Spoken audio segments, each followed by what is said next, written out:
के नेता हैं आनंद साहू जी, आइए उनसे बात करते हैं। कुछ ज्वलंत मुद्दे हैं।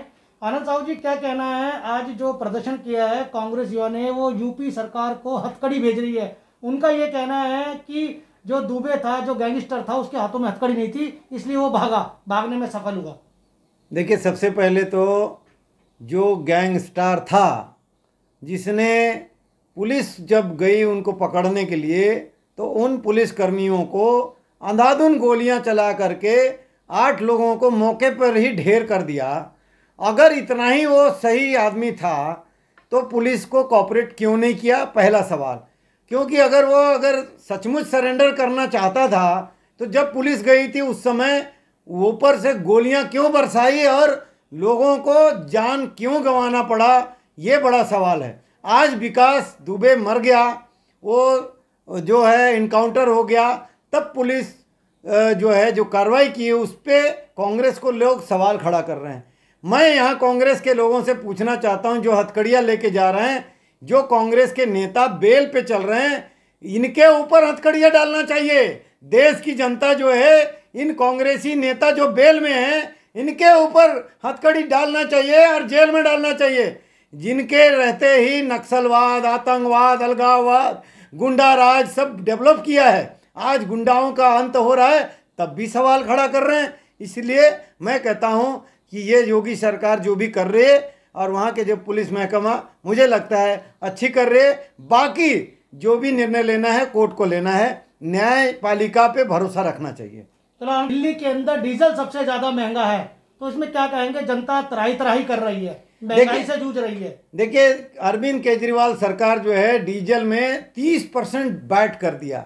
यानी आप देखिए, देश की पूरी राज्यों में दिल्ली जैसा डीजल कहीं महंगा नहीं है। और इसका एकमात्र कारण है अरविंद केजरीवाल का जो मिस गवर्नेंस, जो उन्होंने फेल हो गया गवर्नमेंट चलाने में, हर प्रकार अफरा तफरी का माहौल। तब केंद्र सरकार ने कोरोना में भी जो कंट्रोल करने के लिए गृह मंत्री श्री अमित शाह जी और बीजेपी के राष्ट्रीय अध्यक्ष श्री जगत प्रकाश नड्डा जी, ये दोनों ने आदरणीय प्रधानमंत्री नरेंद्र मोदी जी की अगुवाई में कार्रवाई करके दिल्ली के कोरोना को कंट्रोल किया।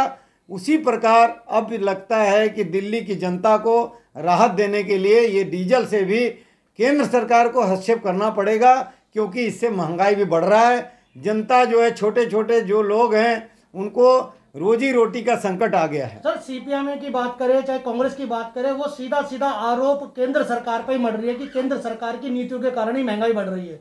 देखिए, आज भी इतने डीजल के ऊपर महंगाई होने के बावजूद दिल्ली में अभी भी कहीं ना कहीं केंद्र सरकार का ही एक संरक्षक है, जिसके कारण महंगाई उतना चरम पे नहीं पहुंचा है। और इसीलिए ये डीजल पे इमीडिएट अगर कंट्रोल नहीं हुआ तो महंगाई का मार झेलना पड़ेगा।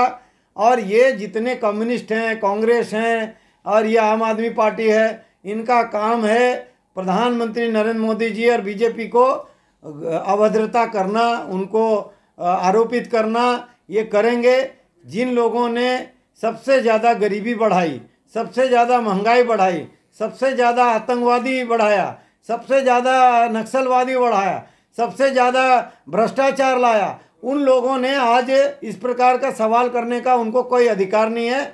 मुझे लगता है देश की जनता को सब मालूम है। प्रधानमंत्री नरेंद्र मोदी जी के कारण आज देश में जो भी संकट है उसको कंट्रोल में लाया गया है। चाहे कोरोना हो, चाहे चाइना हो, चाहे महंगाई हो, चाहे बेरोजगारी हो, चाहे भ्रष्टाचार हो, सब विषयों पर प्रधानमंत्री जी काम कर रहे हैं। गरीब लोगों को अनाज देने का भी मुफ्त में दिवाली छठ तक दिया है और हजारों लाखों करोड़ गरीब के खाते में पहुंचा रहे, किसानों के खाते में। इसीलिए ये कम्युनिस्टों को और कोई अधिकार नहीं है। कांग्रेस तो पहले ही कांग्रेस मुक्त होने की तरफ जा रही है।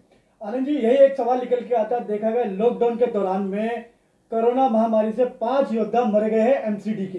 क्या लगता है उसको, जिसमें अरविंद केजरीवाल ने खुद बोला था 1 करोड़ रुपए उनको दिया जाएगा, लेकिन अभी तक कोई राशि उनको दी नहीं गई, ना परिवार से मुलाकात हुई। देखिए, अरविंद केजरीवाल जी झूठ और फरेब के रूप में इनका पहचान है।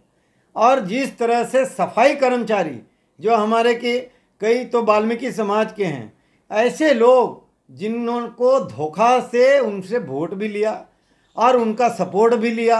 और आज उसने कहा था केजरीवाल जी ने कि हम 1 करोड़ रुपया देंगे अगर सफाई कर्मचारी कोई चला जाए इस कोरोना के महामारी के कारण, और काम करते करते कोरोना वॉरियर्स के रूप में ये काम कर रहे हैं, पूरा दिल्ली के लिए जान लगा दिए और मर गए, उनको आज 1 रुपया भी नहीं दे रहे हैं। और 1 करोड़ की बात कहा था, इससे बड़ा झूठ, इससे बड़ा फरेबी, इससे बड़ा बहरूपिया शायद भारत में नहीं विश्व में भी कोई नहीं होगा। साहू जी, एक क्वेश्चन और निकलता है, यही देखें सिविल डिफेंस के लोग जो लगातार कोरोना महामारी के अंदर लगातार ड्यूटी कर रहे थे, जूझ भी रहे थे, वहां उनकी अभी तक तनख्वाह नहीं आ पाई है। देखिए, कई जगह ये सुनने को आ रहा है कि उन्होंने तनख्वाह भी रोक दिया, इवन डॉक्टरों का, नर्सेस का, फार्मास्यूटिकल्स जो भी फार्मा हैं, ऐसे छोटे छोटे और जो भी पैरामेडिकल हैं वो सब का, सफाई मजदूरों का भी बहुत जगह इन्होंने वेतन रोक दिया। और मुझे लगता है ये बहुत बड़ा संकट में जा रहा है दिल्ली, और मुझे लगता है कि इस प्रकार का कार्य केवल केजरीवाल ही कर सकते हैं।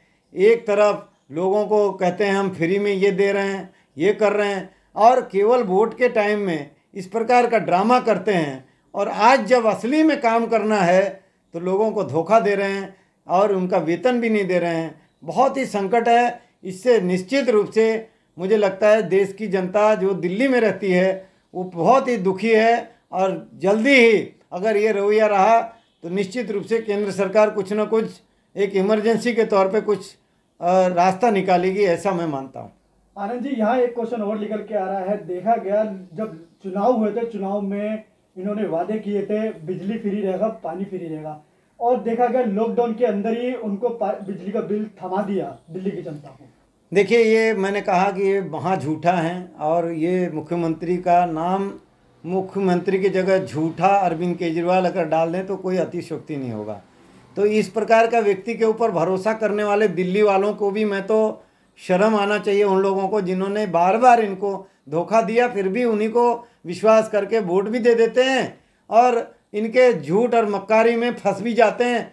तो दिल्ली वासियों को भी मैं कहूँगा कि कम से कम आप लोग अब इस प्रकार के चंगुल में मत पड़िए, और थोड़ा चिंता करिए कि दिल्ली को बचाने के लिए ऐसे झूठों के चक्रव्यूह में मत पड़े।